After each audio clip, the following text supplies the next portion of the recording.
महासागरों की तली पर, या उसको नीतल बोलते हैं सामान्यतया, समुद्र नीतल पर जो जमा होते हैं अवसाद, वह वनस्पतियों का अवशेष हो सकता है, बालू कण हो सकता है, कंकड़ पत्थर, कुछ भी हो सकता है। अगर नदी के किनारे की बात करें तो कंकड़ पत्थर हो सकता है। तो इन सबको जो है एक साथ समूह में जो है निक्षेप कहते हैं। चूँकि यह महासागर की बात है निक्षेप से संबंधित, तो इसको कहेंगे महासागरीय निक्षेप। हालांकि इसके अंतर्गत केवल उन निक्षेप का ही अध्ययन करते हैं जो असंगठित अवसाद के रूप में होते हैं, असंगठित अवसाद के रूप में, महासागर की बात करें जो, तथा जो शैल के रूप में होते हैं उसका जो है इसमें विशेष अध्ययन नहीं करते हैं महासागरीय निक्षेप में। और महासागरीय निक्षेप जो है कई प्रकार के होते हैं।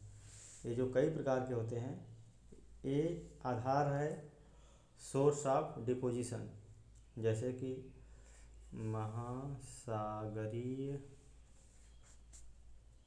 निक्षेप के प्रकार की अगर बात करें तो महासागरीय निक्षेप के प्रकार निर्भर करते हैं कि वह निक्षेप का सोर्स क्या है, वह निक्षेप आया कहाँ से है, वह निक्षेप उत्पन्न किस कारण से हुआ है, उसी सोर्स को इसके प्रकार के रूप में जानते हैं।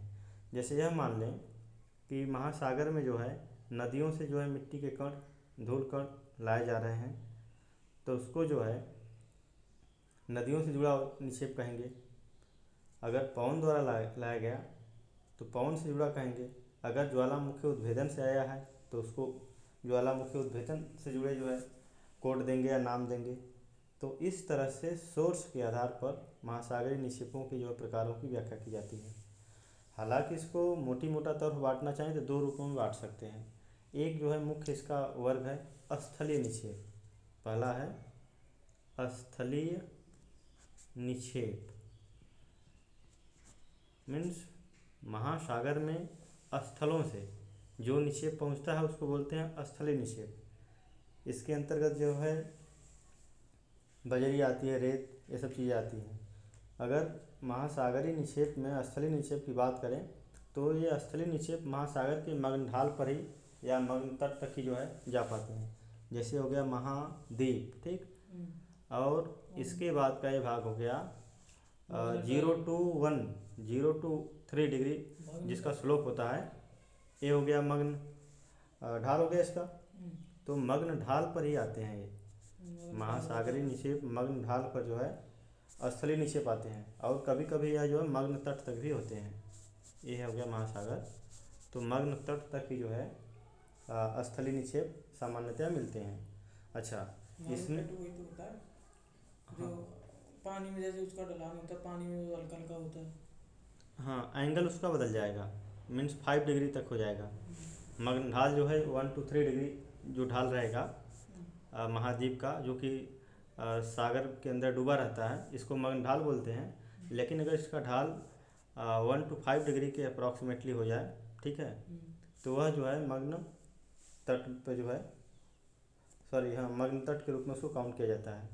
हालांकि विषय यहाँ पर ये नहीं है, बस विषय बस इतना ही जानना है कि ये महासागरीय निक्षेप जो स्थलीय महासागरीय निक्षेप हैं यह मग्न ढाल और मग्न तट पर मिलते हैं।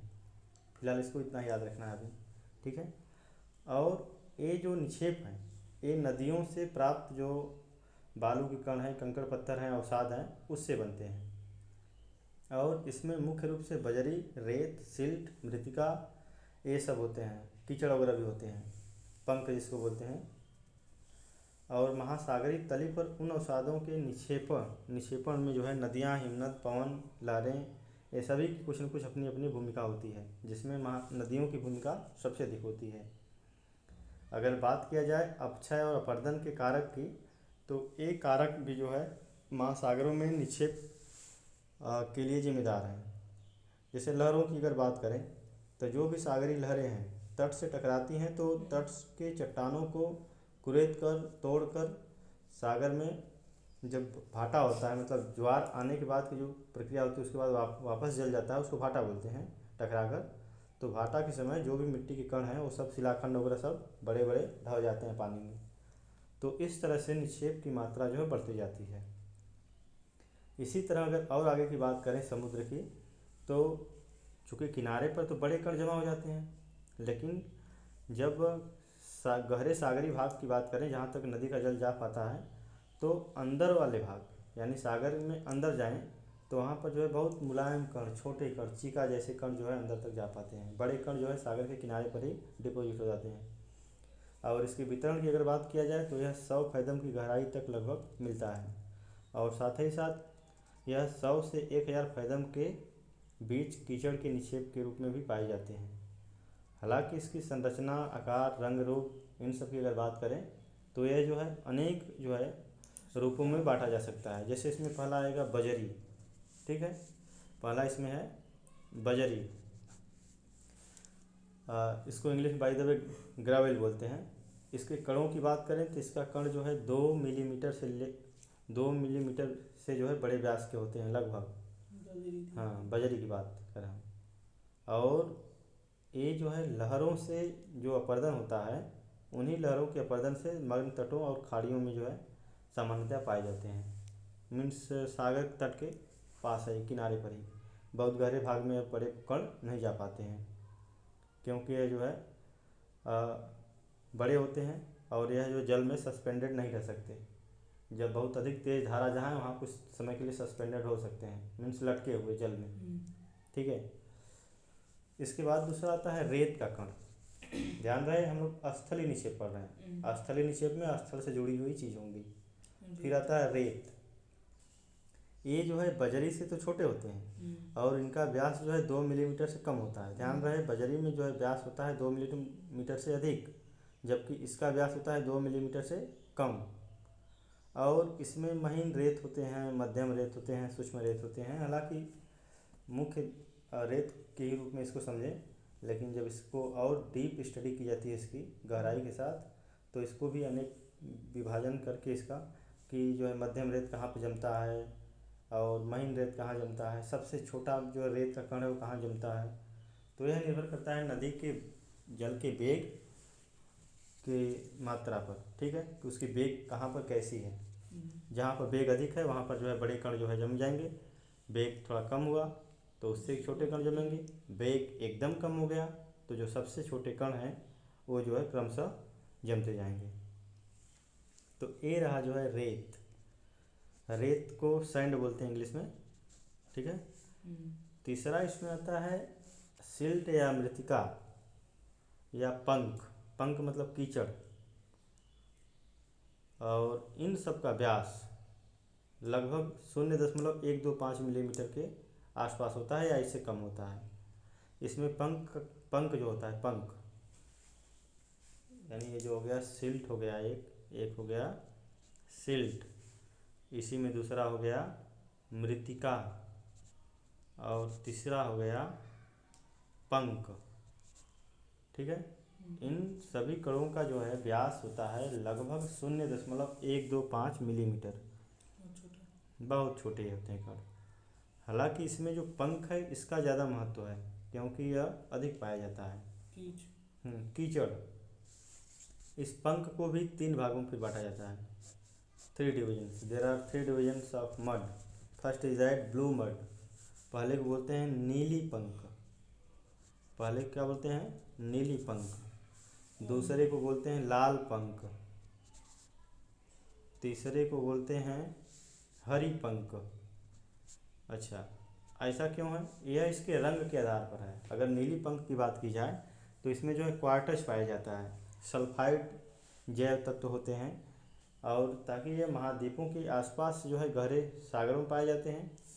और इसका जो है इसमें जो है क्वार्टज आयरन सल्फाइड होते हैं, इसलिए इसका रंग जो है नीला होता है, ठीक है। इसके बाद दूसरा है लाल पंख। लाल पंख की विशेषता यह है कि इसमें आयरन ऑक्साइड और चूनों की अधिकता होती है। आयरन ऑक्साइड की वजह से इसका रंग जो है लाल होता है, रेड मड का, ठीक है। और इसमें तीसरा है हरी पंख। तीसरा क्या है? हरी पंख, ग्रीन मड। इसमें जो पोटास पाया जाता है, चूना पाया जाता है, लोहा का भी अंश होता है। इन सब का यह मिला जुला भाग होता है, ठीक है। अच्छा, पहला हो गया था इसमें स्थलीय निक्षेप। अब इस प्रकार दूसरा होगा गहन सागरीय निक्षेप। गहन सागरीय निक्षेप, ठीक। ठीक है। हम्म, पहला हो गया स्थलीय निक्षेप। जितने भी बड़े विश्व के महासागर हैं, सागर हैं, बड़े बड़े झील हैं, सब में निक्षेप केवल मुख्यतः इस आधार पर दो ही प्रकार का होता है। पहला होता है स्थलीय निक्षेप जो स्थल से मिलता है, बजरी, रेत, कंकड़, कीचड़। और कीचड़ भी अनेक रंग बिरंगे होते हैं, इसलिए नीला, लाल, पीला, नहीं, नीला, लाल, हरा भागों में बांट दिया गया है। फिर आ गया गहन सागरीय निक्षेप, deep oceanic deposit. Deep deep oceanic deposition deposition ठीक है। निक्षेप डिपॉजिट्स बोलते हैं इसको, संभवतः डिपॉजिट्स, ठीक है। तो इसमें जो है गहन सागरीय निक्षेप की जब बात की जाती है तो इसमें सागरीय निक्षेप हैं, इसमें जो है लगभग 1000 फैदम से अधिक गहराई पर मिलते हैं, जबकि इसके पहले वाले में 1000 फैदम नहीं था। ये सामान्यतः 100 फैदम या 0 से 1000 फैदम तक के बीच में ही पाया जाता था स्थलीय निक्षेप। लेकिन ये जो है 1000 फैदम से अधिक गहराई पर मिलते हैं। इसकी विशेषता यह है गहन सागरीय निक्षेप की, और यह इसकी विशेषता इसके पाए जाने वाले स्थान की गहराई के आधार पर चुना गया है।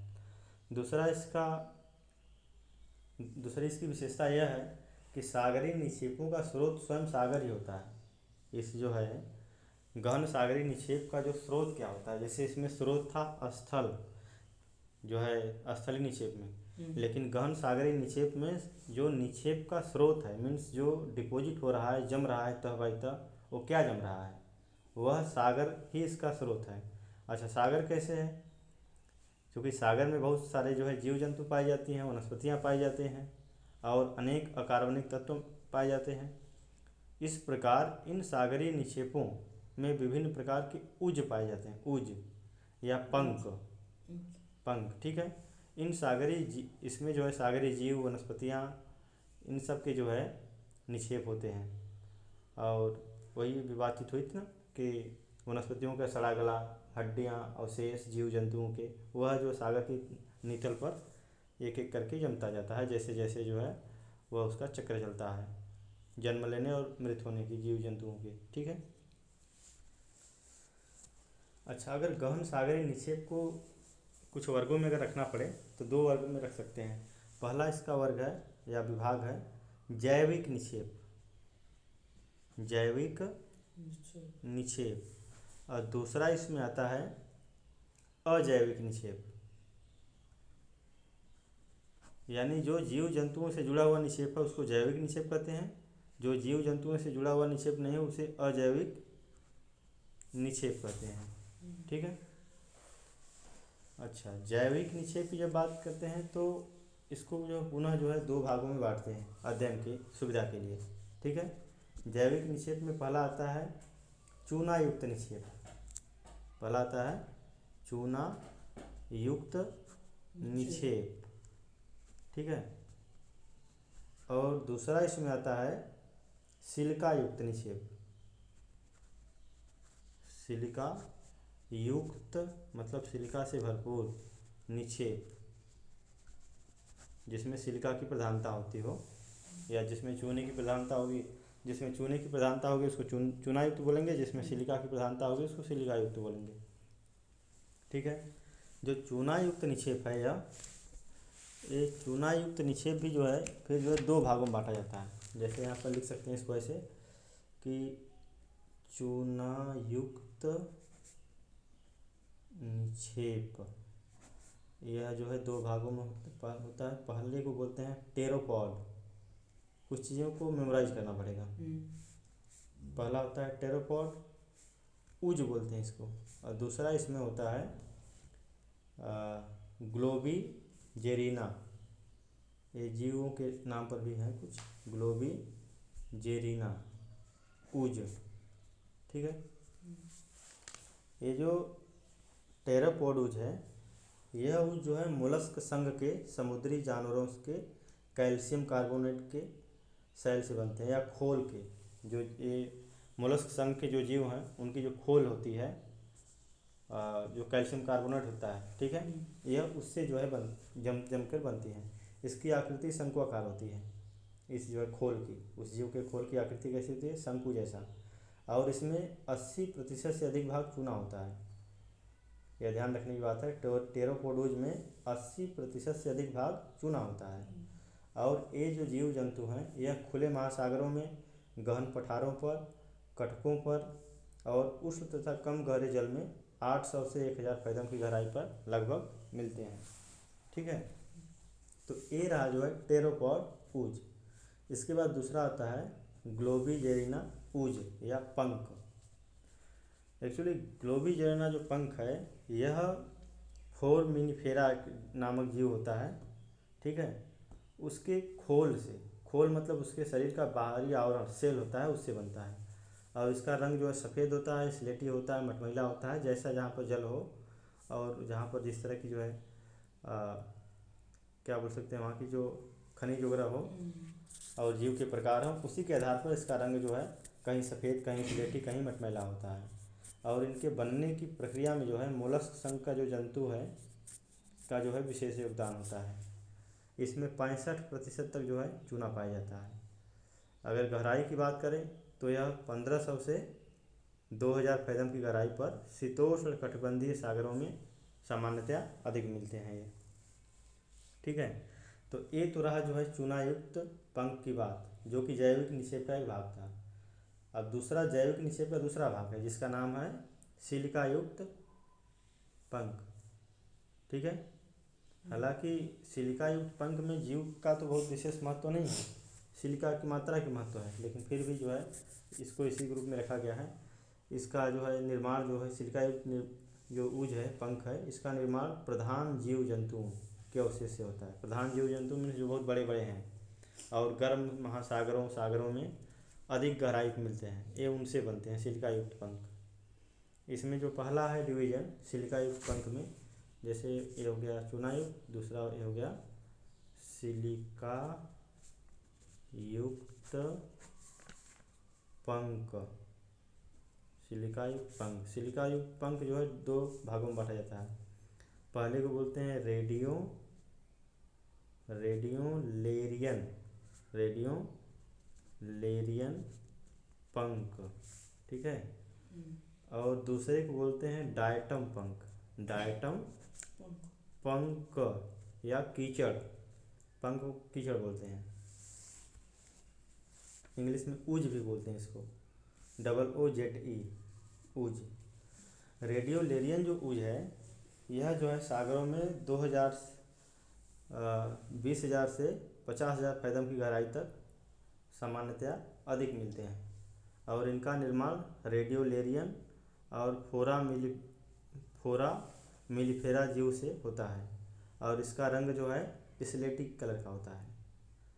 और ध्यान रखना है रेडियोलेरियन ऊज जो है उष्ण कटिबंधीय सागरों में पाए जाते हैं। इसके बाद आता है डायटम ऊज। डायटम ऊज जो है डायटम स्पंज जो होता है उसके अवशेष से बनता है यह। और इसका रंग जो है पीला होता है डायटम ऊज का, कहीं कहीं स्लेटी और नीला भी पाया जाता है। और गहराई की बात करें तो यह जो है 3600 से 12,000 फैथम की गहराई तक पाया जाता है डायटम ऊज। और विशेष रूप से अंटार्कटिका और दक्षिणी प्रशांत महासागर में यह अधिक मिलता है। यह ध्यान रखना है, डायटम ऊज जो है अंटार्कटिका के चतुर्दिक और दक्षिणी प्रशांत महासागर में पाया जाता है। इसके बाद आता है अजैविक या अकार्बनिक निक्षेप। कुछ ऐसे भी जो है निक्षेप हो सकते हैं जो अजैविक हों। ठीक है, तो महासागरीय तली के अकार्बनिक निक्षेपों में लाल मृत्तिका की जो है मुख्य भूमिका है। लाल मृत्तिका इसमें सर्वप्रमुख है। इसमें एल्यूमिनियम होता है, सिलिकेट होता है, आयरन ऑक्साइड होता है, इन सब की मात्रा इसमें अधिक पाई जाती है। ये ज्वालामुखी पदार्थों के विघटन और वियोजन से बनता है। इसमें कभी कभी जो है नीली व्हेल के कान की हड्डी, शार्क के दांत, ये सभी मिले जुले रहते हैं। अगर इसकी जो है 2700 फैथम से सब के सब इसमें जो है जमे होते हैं। और दांत इसके जो है छोटे दांत थोड़ी होते हैं कि, और फिर भी तो इसका अध्ययन करना पड़ेगा भाई। द वे मेरी भी जानकारी में नहीं है, लेकिन हाँ हड्डियाँ हैं, वो कैल्शियम है, क्योंकि नीली व्हेल, ब्लू व्हेल की जो है लेंथ बहुत अधिक होती है, लंबाई अधिक होती है, तो उसके जो दांत होंगे या अस्थिपंजर होंगे उसका जो है आकार निश्चित तौर पर जो है अधिक होगा ही। इस प्रकार यह हो गया महासागरीय निक्षेप और इसका प्रकार।